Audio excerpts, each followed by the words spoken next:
जय सत्य सनातन दोस्तों, जय श्री राम, जय श्री कृष्णा, राधे राधे। दोस्तों, मैं doctor Angad Pandey, astrologist and mythologist, Hindutva की पुकार में आपका स्वागत है। कैसे हैं आप सब? आशा करता हूं कि स्वस्थ होंगे, मस्त होंगे। दोस्तों, आज हम देवउठनी 11 के विषय में चर्चा करेंगे। जी हाँ, इसी को प्रबोधनी एकादशी भी बोलते हैं, कई जगह एकादशी बोलते हैं। आज हम इसी विषय में चर्चा करेंगे।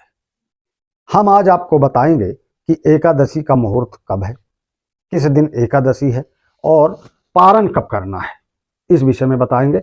साथ में हम ये भी बताएंगे कि तुलसी विवाह कब है और उसका महत्व बताएंगे। दोस्तों, लास्ट तक बने रहें, यानी वीडियो पूरा देखें।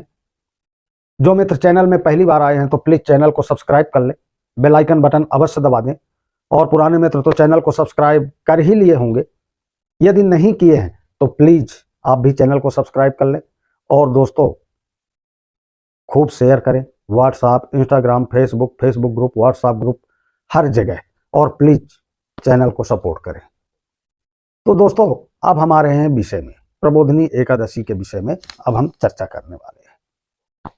दोस्तों, कार्तिक माह के शुक्ल पक्ष में आने वाली एकादशी तिथि को बहुत ही विशेष माना गया है।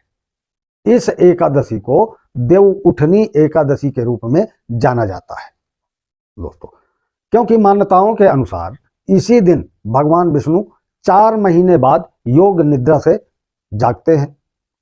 साथ ही इसे प्रबोधनी एकादशी भी कहा जाता है।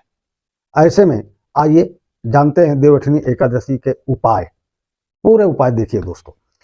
हिंदू धर्म में देवउठनी एकादशी तिथि का विशेष महत्व है दोस्तों। इस एकादशी के बाद से जब एकादशी पूरी हो जाती है, मतलब एकादशी खत्म हो जाती है, उसके बाद मांगलिक कार्यों की शुरुआत मानी जाती है दोस्तों। तभी से मांगलिक कार्य शुरू हो जाते हैं। देवउठनी एकादशी के अगले दिन यानी द्वादशी को तिथि को तुलसी विवाह किया जाता है। यदि आप अपनी समस्याओं से मुक्ति पाना चाहते हैं तो जो मैं उपाय बता रहा हूं तो प्लीज उस पर जरा गौर करिए दोस्तों। इसके लिए देवउठनी एकादशी के दिन ये उपाय आजमा सकते हैं।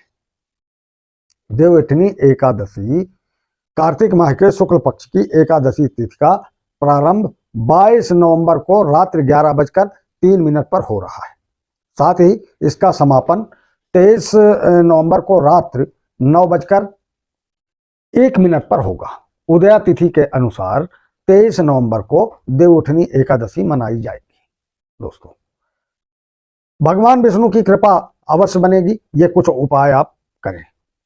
एकादशी तिथि के दिन भगवान विष्णु की कृपा प्राप्ति के लिए पानी में 1 चुटकी हल्दी डालें और उससे स्नान करें। साथ ही इस दिन पीले रंग के वस्त्र पहने और पीला ही खाना खाएं दोस्तों। और क्योंकि पीली चीजें भगवान विष्णु को बहुत प्रिय माना गया है दोस्तों। ऐसा करने से आपके ऊपर भगवान विष्णु की कृपा बनी रहती है और धन की कभी कमी नहीं होगी। एक उपाय और कर लें आप।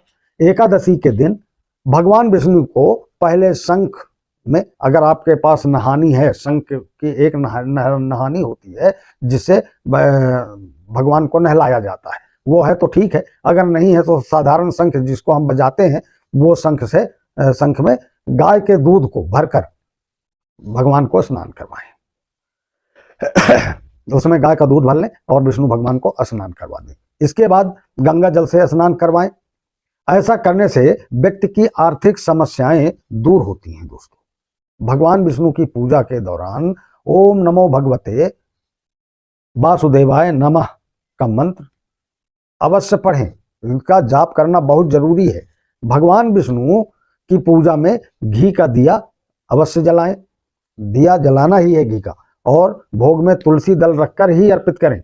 बिना तुलसी दल के भोग नहीं लगाएं, क्योंकि बिना तुलसी दल के आप 56 प्रकार के भोग रख दोगे, लेकिन विष्णु भगवान बिना तुलसी दल के ग्रहण नहीं करते हैं। तो ये चीज का विशेष ध्यान दें। और दोस्तों, जिन लोगों की शादी रुक रही हो, शादी नहीं हो रही हो, लड़की नहीं पसंद आ रही हो या लड़की मना कर दे रही हो, तो उसके लिए एक उपाय है।